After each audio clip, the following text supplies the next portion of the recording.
Okay, here we are. Welcome back. This is Mr. Pillsbury for World History, as we are going to get into learning about the life of Vladimir Lenin and Joseph Stalin. So we're going to learn how they built a communist state today. This is going to be quicker than normal because I have limited space on my hard drive and your attention for a video is probably a little shorter than in class. So we're going to just get right into it. So the definition of communism is a classless, moneyless, stateless society based on common ownership of the means of production. And we've talked about this before with a commune in, say, Hawaii, where everybody shares everything. And in theory, communism works. But the reality is, the real key point is it takes away motivation from the people who are in the society. So there's some funny things that people have written. Communism, it doesn't pay. Communism killed 100 million people and all I got was this lousy t-shirt.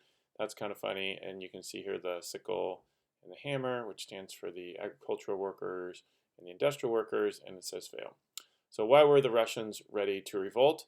Well, we're going to get into that. And they were ready to revolt because a lot of things, this is a little bit of review, as we had the Romanov family in power for 300 years, and they ended the feudal society in 1861.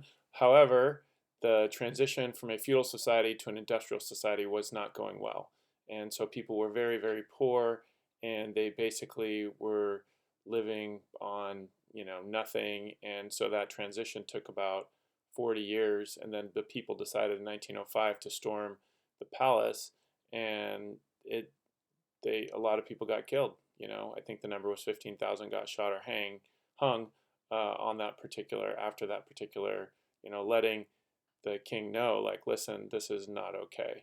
And so this is going to lead us to World War One, which obviously millions of Russians will die in World War One, and it's going to lead to the rise of Lenin. And so Lenin will come to power. Here's his goals. The goals of Lenin is to build a classless society, which the means of production were in the hands of the Russian people. Now, he did allow private ownership, and Lenin did come to power in November of 1917, and the Romanov family will be sent to Siberia to basically wait their fate. You're welcome to watch the rest of the movie. It's on YouTube if you want to look it up. I posted the title on my website if you want to go check that out. So Lenin was gone for 17 years. He was in a variety of different places, from Finland to Germany. And so this kind of leads us to the 3-year civil war between 1918 and 1921. And it was the Reds who, were the communists versus the whites, who were the czarist imperialist officers. So the whites were basically people who worked for the king and the queen, and the people who were the counter-revolutionaries, the people who did not want the revolution to happen, because you had a revolution and a civil war going on at the same time, which is almost just crazy. The Allies, or the United States, Great Britain, France, will intervene, and they wanted to stabilize the government, so they actually wanted the king to stay in power. However, that is not what actually will result from this time period. There's definitely a lack of a unified front that kind of just destroyed this whole thing, and Lenin will absolutely, he's a bad guy, but of all the guys that are in charge, he's one of the better guys that are there. He still killed 30,000 people in Russia during this time period. And, I think what the Reds appealed to was, I think it's all perspective. You got to think about where they were coming from. And they were coming from a place of very poor feudal society. And they just, communism looked better to them. It doesn't look better to us because we don't know what that looks like. So for us, it's a step down. For them, it was a step up. And it was a way to drive out foreigners from their nation. So I'm going to keep moving on. So the results for World War I, terrible, terrible, terrible time in Russia. You can just see their economy collapse.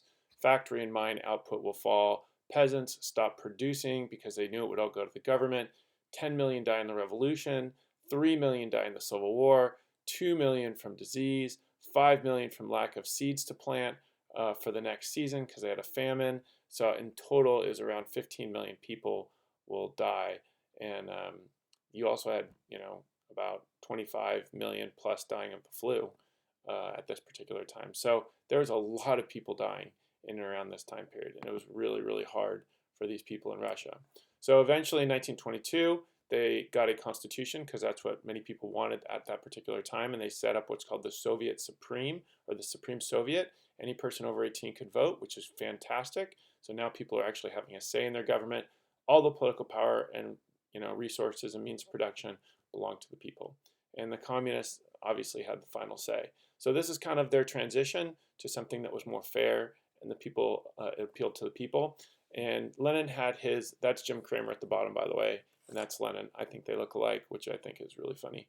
But Lenin, his economic solution was called the New Economic Policy, in which he does three things. One, he brings the banks under state control, foreign trade, as well as large industries. He allowed people to have small businesses, which Stalin will not allow to have happen under him, because he thought of himself as more of a god and he controlled everything.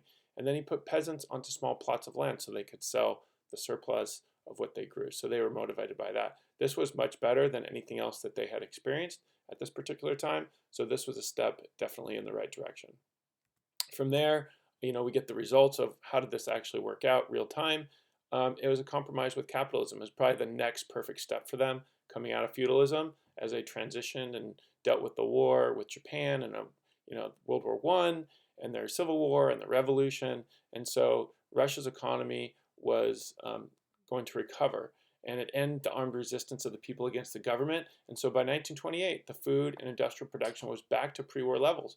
Unfortunately, something really bad happens in 1924 that's going to kind of make this all go backwards again. And that is going to be the White Army will try to kill Lenin. This is him after he kind of had a couple strokes, so he doesn't look so well in that particular picture. Let me explain to you what happened. A lady will approach Lenin on April 30th, 1918, so this is well before 1924. When Lenin dies, he gets shot 3 times. Once in the arm, once in the jaw, and the third one kind of by the neck. And basically they'll take him to the department. They're going to leave some of the bullets in because they thought if they pulled the bullets out that would kill him. He will have multiple headaches and 3 strokes after this, which will eventually just kill him. And so as we move on from there, I have this great video which I'll post on my website. I'm not going to watch it right now, but eventually in 1924, with all these different strokes and injuries, Lenin's going to die. And so, Lenin warned people, Lenin warned people of who should come next. They said, we don't think Stalin would be a good leader. We're concerned about him. And so Leon Trotsky was actually the next guy in charge. He's the guy up here. But eventually, Lenin dies of tuberculosis and pneumonia. That will kill him. But the initial injuries are what led to that. And so now it's about power struggle, like who's going to be in charge? Is it going to be Leon Trotsky or is it going to be Joseph Stalin? And Trotsky was working with Lenin. He was the next guy in charge, supposedly. He led the Red Army during the revolution. He was a great speaker. He was the architect of the revolution. He absolutely did not support Stalin. But, Stalin will do some things that are very questionable, and here's what's going to happen. Trotsky is going to die. He's going to be killed with an ice pick to the head in Mexico. He left Russia because he was scared for his life, and he wanted to spread communism throughout Europe, and Stalin just wanted to spread communism throughout Russia, and eventually he gets killed because he was a threat to Stalin and what he was trying to do.